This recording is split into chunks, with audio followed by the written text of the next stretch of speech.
So இந்த some பார்த்தோம்னா 2 identical magnetic dipole ஓகேயா ஆஃப் magnetic moments கொடுத்துருக்காங்க.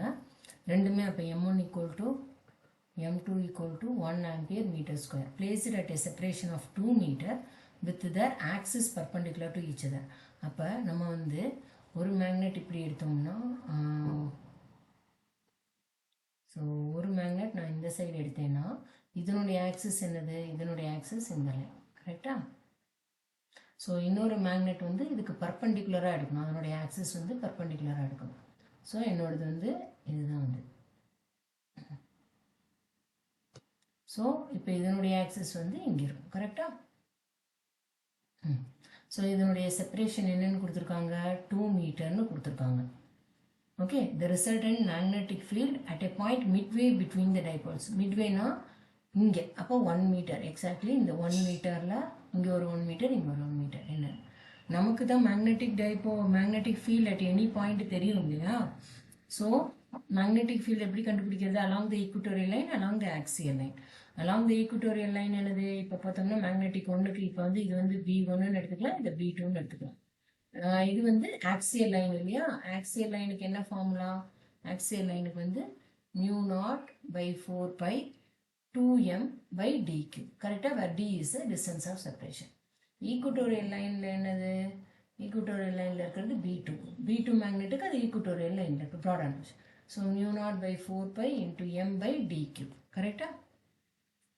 ஸோ இப்போ தனித்தனியாக கேல்குலேஷன் பண்ணோம்னா நமக்கு முடிஞ்சு போச்சு. B1 என்னது 4π × 10⁻⁻7 டிவைடட் பை 4π 2 × 1 m வந்து 1, டிஸ்டன்ஸ் வந்து என்னது 1 மீட்டர்.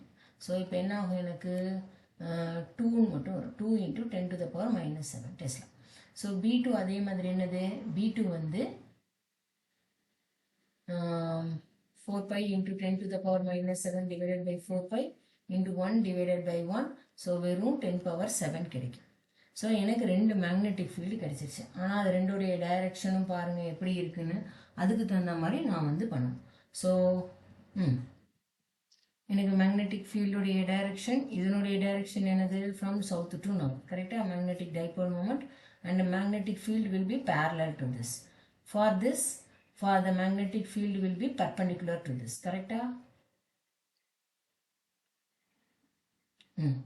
ஸோ அப்போ எனக்கு எவ்வளோ வரும், இதுக்கு வந்து ஈக்குட்டோரியல் லைன் இல்லையா. ஸோ இந்த டைரக்ஷனில் இருக்கும். ஸோ மேக்னெட்டிக் ஃபீல்டு ஒரு மேக்னெட்டிக் ஃபீல்டு மேக்னெட்டிக் மொமெண்ட்டுக்கு ஆன்டி பேரலல். ஸோ இதுக்கு வந்து B2 வந்து இப்படி இருக்கும், எனக்கு B1 வந்து இந்த சைடு இருக்கும். Along the axial line it is parallel, along the equatorial line it is anti-parallel to the magnet. So இங்கே இருக்கு. ஸோ அதனோட இடையில இருக்கக்கூடியது 90 டிகிரி. ஸோ B net என்னது, under root formula, regular formula apply பண்ணுங்க. B2² plus 2B1 B2 cos 90. So இது cancel ஆகிடும். So B1² என்னது 2 × 10⁻⁻7 the whole square plus 10⁻⁻7 the whole square. 10⁻7 நம்ம வெளியில் எடுத்துடலாம், வெளியில் எடுக்கும்போது வெறும் அது மட்டும் வரும். ஸோ இது வந்து 2² plus 1. அப்போ என்னாகும், எனக்கு வந்து √5 × 10⁻⁻7 வரும். ஓகேயா. ஸோ இதுதான் வந்து net magnetic field. Okay, so இந்த ஆன்சர் இருக்கா, இதில் கொடுத்துருக்காங்களா net magnetic field. √5 × 10⁻⁻7 Tesla. Answer will be B. Okay.